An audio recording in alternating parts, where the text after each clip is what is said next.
Silly season is ongoing with the sprint car world. Probably the biggest news that we've had recently was Spencer Bayston getting the nod. CJB Motorsports going back full-time with the World of Outlaws, and they're going to do it with young Spencer Bayston as the driver of that car. Not only going to do it this year, but it's or in 2022, but also through 2023, as it's a 2-year commitment. A lot of stability, and I think when we think about this, both sides are probably looking for that after the last few years. So it's going to be interesting to see, that's for sure. And that's what we're going to do. I'm Steve Post. This is Wing Nation, presented by Dryden and DRF Racing Oils. This is our podcast, and we're going to talk with Spencer Bayston on this week's program. Before we do that, though, let's take a look and listen back to Saturday night out at Hanford's Keller Auto Speedway, Peter Murphy's place out in California. It was the NARC King of the West Tour. It was Corey Day and Tim Kading mixing it up. Our buddy Bobby Gerald with the call. And now for the Dryden death-defying move of the week, where one driver simply amazes us with their on-track moves. Corey Day's really coming on strong in the 14 car, and now Day takes the lead. Kading comes back on the outside, but the 14 has the nose in front. They go side by side down the back straightaway. Neither driver gives an inch into turn number 3. Who's it going to be? Tim on the top, Corey Day on the bottom. Give it to the 15-year-old, Corey Day. That death-defying move was brought to you by Dryden Diesel All Def, the official def of the World of Outlaws and wheelmen everywhere. Visit Dryden.com for more information. For decades, Dryden Lubricants has been made in America and made to last, paving the way on our highways, in our fields, and on the production line. Today, Dryden offers a complete line of engine oils, greases, hydraulic and transmission fluids, and diesel exhaust fluid. If you want greater performance and protection for your critical engines and equipment, go to Dryden.com. Dryden, American-owned and operated, and a proud supporter of racing and race fans everywhere. Citywide to countryside, whatever you drive, wherever you go, Hercules has the value, selection, and industry-leading warranty to get you there no matter where the road takes you. Go to HerculesTires.com. There you can find the nearest authorized Hercules retail location to you. Plus, you can use the tire tracker to find out which Hercules tire fits your vehicle the best. That's HerculesTires.com. Hercules Tires, ride on our strength. Well, as we talked about in the open, big news in the sprint car world, particularly for Spencer Bayston, the 23-year-old out of Lebanon, Indiana, announced that he will be driving for the next 2 years with CJB Motorsports, and really gets a little head start on it this weekend at the National Open. Joining us on his way actually to Pennsylvania is Spencer Bayston. He joins us on the Sage Fruit Hotline. Hello, Spencer. Welcome into Wing Nation. Thank you. Thanks for having me on. I'm excited for the road ahead, and we're looking forward to getting the weekend started. I cannot imagine. I just can't imagine the relief factor that you must feel knowing that you've not only got a good ride lined up for a couple of years, but a race winning on a regular basis World of Outlaw ride. Yeah, no, I'm excited, and I'm grateful for the opportunity that Chad and Barry have given me, and in the mindset now we're going to rebuild this program and get it back to what it was here. They went, on a tear a handful of years ago, and we're one of the more dominant outlaw teams, and that's what they're really shooting to do again. And I'm excited to kind of help be part of that and try to build this program back. And with the 2-year deal, we're going to have ample time to mold this into exactly how we want to do it. And I'm excited for the people that are involved, and I'm just very happy and pleased to be part of it.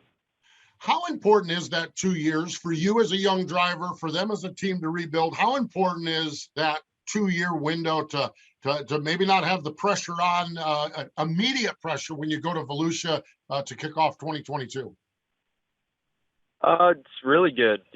Getting these races in here in the next handful of weeks will be crucial, in my opinion, in order to be more prepared for next year. We want to come out of the gates rolling, and to know I have a 2-year grace kind of to get this established and make things happen the way they should, takes the pressure off me, but allows us to have ample time to get molded together. You think about Brad and his crew chief and Donnie there for a while with Ricky, success seems to come from, having longevity with a good group of people.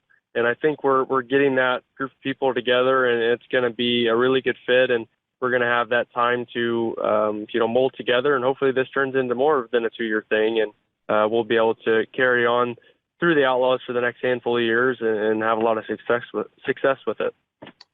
Yeah, that's the thing. It just doesn't happen overnight.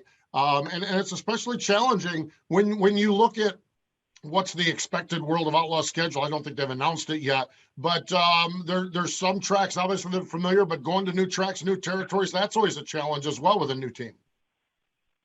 Yeah, no, it's going to be a little bit of a learning experience for myself, seeing some of these tracks for the first time, but knowing that Barry and this team, this trailer has rolled into these same facilities for many years, makes me feel a whole lot better. So, all the tracks they're all ovals and they're all made of dirt, and every place has its own unique way. And obviously with track conditions changing constantly throughout the night, I'd like to think we're somewhat comfortable with change either way. So looking forward to some of those swings that I've never gotten to be part of. And, I've sat at home watching some of these races on Dirt Vision for the last handful of years, and I'm really happy and excited to be part of them.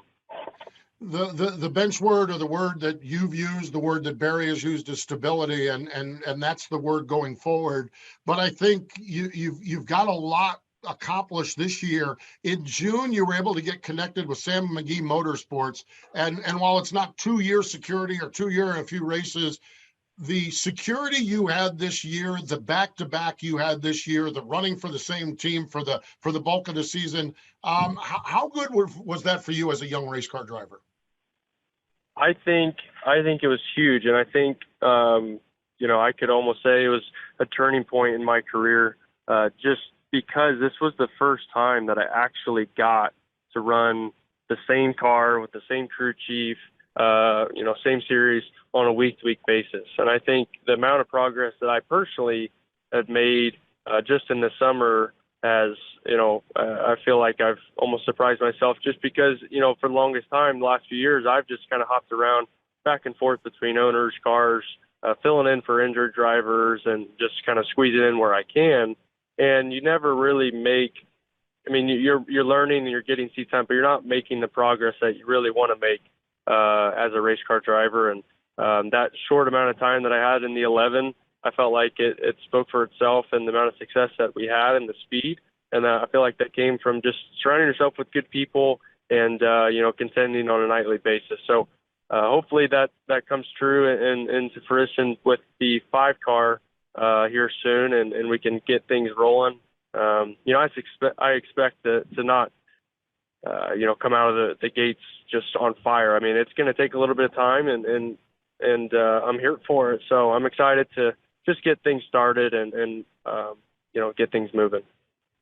You did get rolling well with Sam McGee's car, 2 All-Star wins at Sharon and at Attica.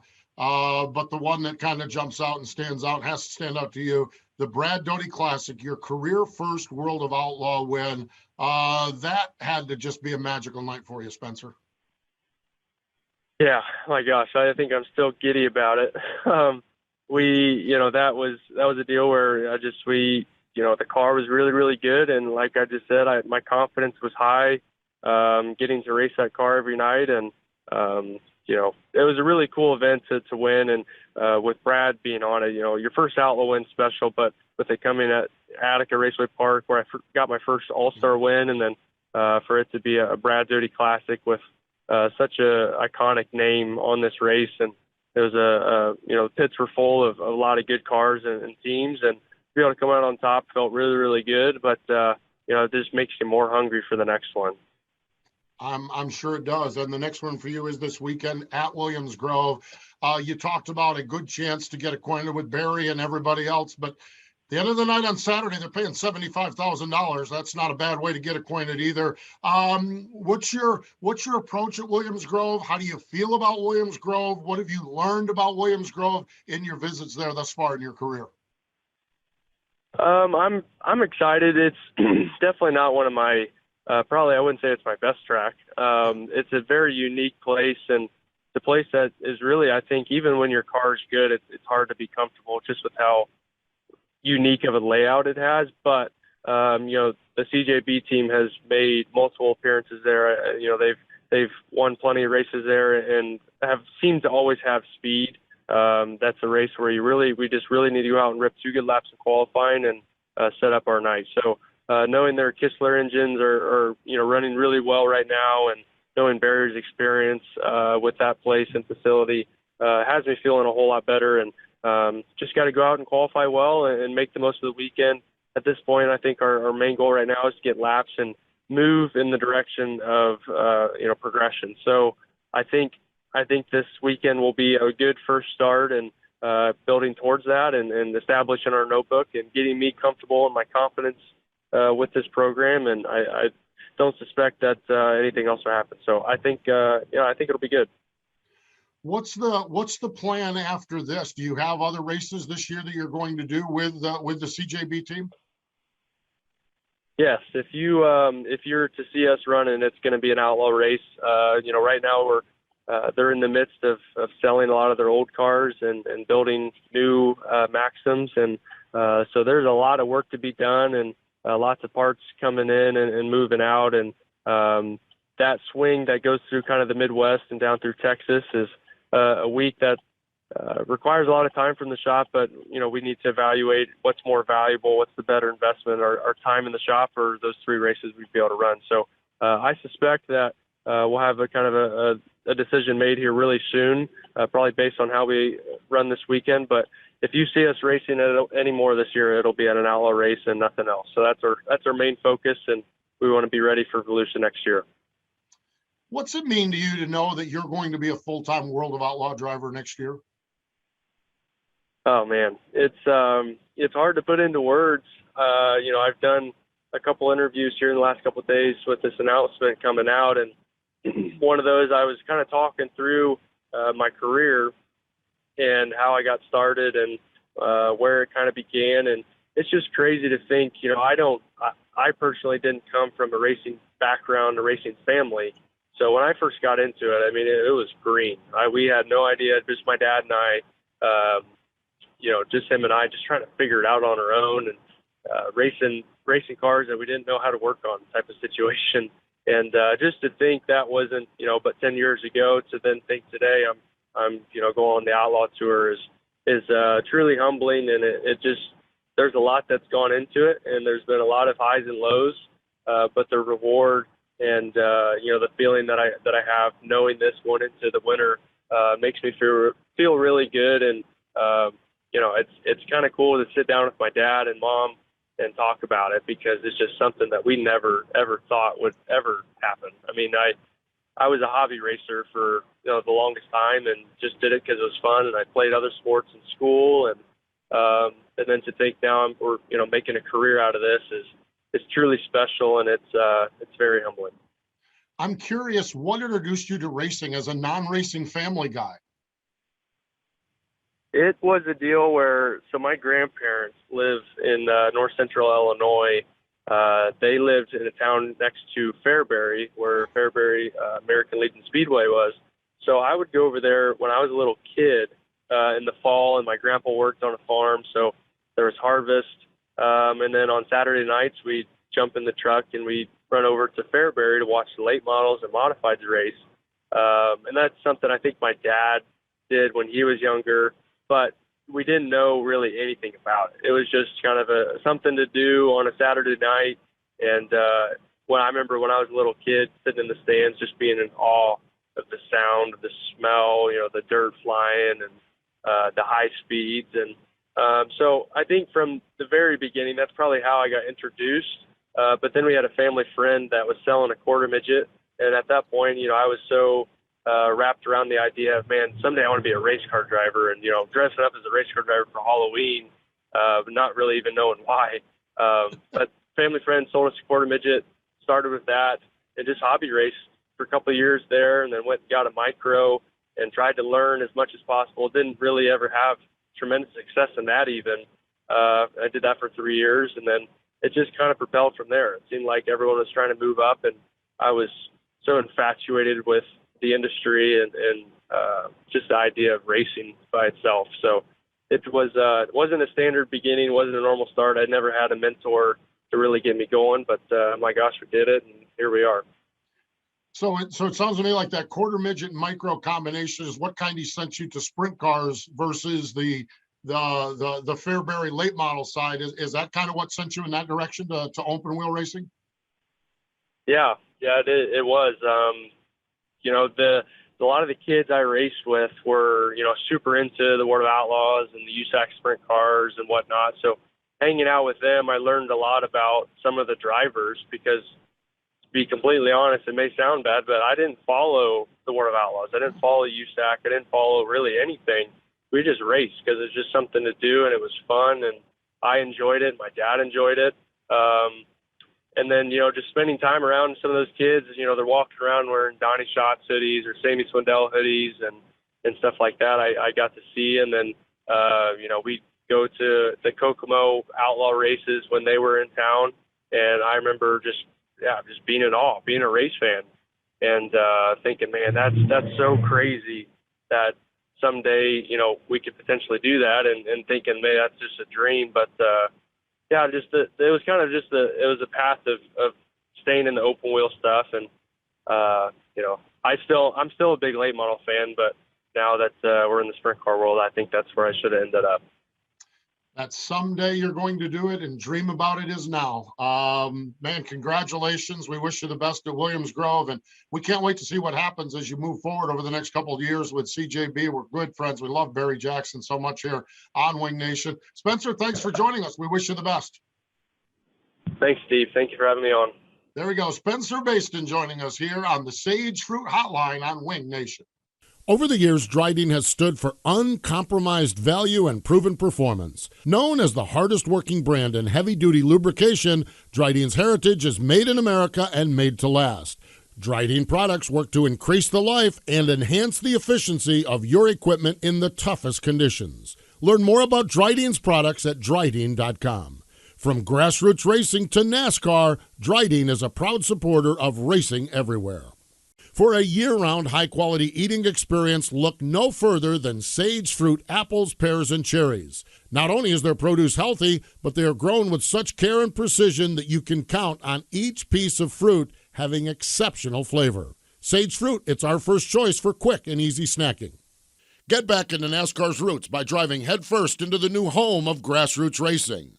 Flow Racing keeps the original NASCAR tradition of dirt track racing roaring with more than 1,300 live and on-demand oval races from across the United States. Subscribe today by going to flowracing.com/MRN. Learn how the next generation of NASCAR drivers is prospected in sprint car racing or watch the thrill of last lap slide jobs. Subscribe today by going to flowracing.com/GoMRN. So lots of excitement for Spencer Bayston as he rolls into the National Open this week and on into next season with CJB Motorsports. Love when we get a chance to talk about the National Sprint Car Hall of Fame and Museum, one sprint car place in Knoxville, Iowa, and we do it with our birthday calendar. Earlier this week would have been the birthday of Maynard Hungry Clark. Later this week, Mike Nazaruk and Chuck Hulse also have birthdays. And today would have been the birthday of the Prince of Darkness, a guy by the name of Don Brown. He was born on this day in 1937 and inducted into the National Sprint Car Hall of Fame in 2005. Like so many in this era, at age 17, somehow he found himself at a midget race and he was hooked for the rest of his life. Now, he had a driving career and had some wins along the way, really, though, more so known as an innovator. And one of the cars that he innovated was a car called the Mechanical Rabbit. And he built 3 cars. Greg Weld had one, Joe Saldana had one, and Don drove one. Car had things like power steering, progressive torsion bars, weight jackers, and so many other secrets. This was the late 60s. And what happened with that car is that everybody who drove them won. Not only Weld and Saldana and Brown himself, but as they sold the cars, the people who bought the cars continued the winning ways. So a lot of innovations there. And another innovative car that he was involved with really touched me back in the dirt modified world Years and years ago, Gary Ballou showed up at Super Dirt Week in Syracuse with a machine. It was a Lincoln Continental Dirt Modified, the Batmobile. And the car revolutionized racing with downforce and all kinds of air channeling. And Don Brown was involved on that. So much so did that car that after the race, they were told never to bring that car back. So one of the iconic cars and one of the iconic builders is the Prince of Darkness, Don Brown, and he is enshrined in the National Sprint Car Hall of Fame and Museum. Passed away in 2005, the same year he was enshrined at the Sprint Car Hall of Fame. And this weekend, if you find yourself at Williams Grove, the National Sprint Car Hall of Fame and Museum is doing a large auction. It is on Saturday afternoon. It is Saturday morning, I guess it is, 10 o'clock at the back pit gate, and you can join there at Williams Grove. All kinds of great things. So, and you can go sprintcarhof.com. That's sprintcarhof.com. Upcoming schedule, not as many races, but certainly a big one on the docket. The 59th Annual Champion Oil National Open, $75,000 at Williams Grove. Last year's winner, Donnie Schatz. Donnie is a 6-time winner. Lance Deweese, the champion this year at Williams Grove, a 4-time winner. David Gravel has 2 wins in the races. Danny Dietrich and Brett Marks also have wins in the National Open. Friday night, prelim night. All kinds of festivities and activities on Saturday. The chili cook-off. There's a camping contest. We talked about the charity auction. So much going on. All the attention of the sprint car world will be at Williams Grove this weekend for that 59th Annual National Open. Other racing action this weekend. The Fast Series is at Atomic. The Ohio Valley Sprint Car Association is at Ohio Valley in West Virginia. Fremont has their Champions Night, and St. Francis County, they end their season with their big Queens Royal event. Looks like a lot of cars going to show up for that one. There was supposed to be the ASCS National Tour was scheduled to go with the Short Track Nationals. That got canceled, and it sounds like some of those drivers are going to make their way over to Farmington, Missouri for the Queens Royal. So going to be a big weekend, and of course all eyes will be on Dirt Vision with the World of Outlaw NOS Energy Drink Sprint Cars at Williams Grove. You can get your Wing Nation gear at www.wingnation.com. That's wingnation.com. Follow along all weekend long. We're on Twitter. We're on Facebook with a page and with a group. And we also have all of these shows cataloged and archived on our YouTube channel. So make sure you follow along with us all week long. Coming up on our television program this week, Shark Racing's Logan Schuhart, driver of that Dryden car. He joins Ashley Stremme and I here in the United States. That is Saturday morning on MAV TV. We really appreciate Spencer Bayston for jumping on and certainly wish him the best with his new opportunity. More important, though, than all of that, thank you for joining us here on Wing Nation, presented by Dryden and DRF Racing Oil.